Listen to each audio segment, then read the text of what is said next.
हुमायूं 1530 से 40, 1555 से 56। बाबर के 4 पुत्रों हुमायूं, कामरान, अस्करी, हिंदल में हुमायूं सबसे बड़ा था। बाबर की मृत्यु के बाद 30 दिसंबर 1530 में उसका पुत्र हुमायूं सिंहासन पर बैठा। हुमायूं ने अपने पिता के आदेश के अनुसार कामरान को काबुल एवं कंधार, अस्करी को संभल तथा हिंदल को अलवर की जागीर दी। इसके अतिरिक्त अपने चचेरे भाई सुलेमान मिर्जा को बदख्शां की जागीर दी। चौसा का युद्ध 26 जून 1539। आगरा से हुमायूं की गैर हाजिरी फरवरी 1535 से फरवरी 1537 के समय शेर खां ने अपनी स्थिति और मजबूत कर ली थी। अब वह बिहार का निर्विवाद स्वामी था।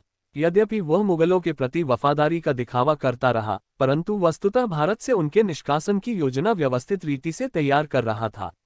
उसने एक विशाल और कुशल सेना खड़ी कर ली थी, जिसमें 1200 हाथी शामिल थे। हुमायूं के आगरा लौटने के कुछ ही दिन बाद उसने इसी सेना के बल पर बंगाल के शासक को पराजित कर उससे 13 लाख दीनार सोने के सिक्के खर्जाना वसूल किया था।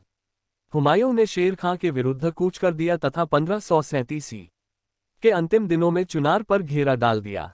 अफगानों ने वीरता के साथ किले की रक्षा की। तोपची रूमी खां की कई प्रयासों के बाद भी उस पर अधिकार करने में हुमायूं को 6 महीने लग गए। इस बीच शेर खां ने धोखे से रोहतास के मजबूत किले पर अधिकार कर लिया था। उसके बाद उसने दूसरी बार बंगाल पर आक्रमण किया और उसकी राजधानी गौड़ पर अधिकार कर लिया। इस प्रकार शेर खां ने हुमायूं को पराजित कर दिया था। गौड़ को जीतने के बाद शेर खां ने हुमायूं के पास प्रस्ताव भेजा कि यदि वह बंगाल को उसके अधिकार में रहने दे तो वह बिहार उसे सौंप देगा और 10 लाख दीनार का सालाना कर अदा भी करेगा। हुमायूं ने शेर खां के प्रस्ताव को ठुकरा दिया तथा बंगाल पर चढ़ाई करने का निर्णय कर लिया।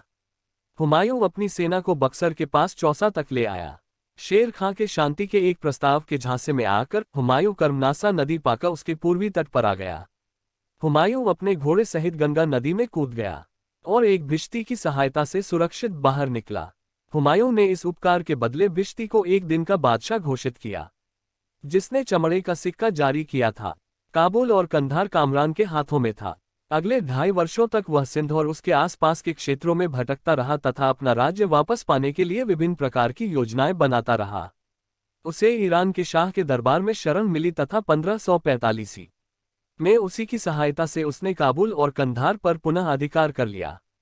अपने निर्वासन काल के दौरान हुमायूं ने हिंदाल के आध्यात्मिक गुरु मीर अली की पुत्री हमीदा बानो बेगम से 29 अगस्त 1541 में विवाह कर लिया, जिन्होंने अकबर को जन्म दिया। 23 जुलाई 1555 में हुमायूं एक बार पुनः दिल्ली के सिंहासन पर बैठा, परंतु वह अधिक समय तक जीवित नहीं रह सका। एक दिन हुमायूं जब दिल्ली में दीनपनाह भवन में स्थित पुस्तकालय शेरे मंडल की सीढ़ियों से उतर रहा था, वह गिर गया और इस प्रकार जनवरी 1556 में हुमायूं की मृत्यु हो गई। लेनपोल ने हुमायूं पर टिप्पणी करते हुए कहा कि हुमायूं जीवन भर लड़खड़ाता रहा और लड़खड़ाते हुए अपनी जान दे दी। उसकी पत्नी हाजी बेगम ने किले के समीप उसका एक मकबरा बनवाया।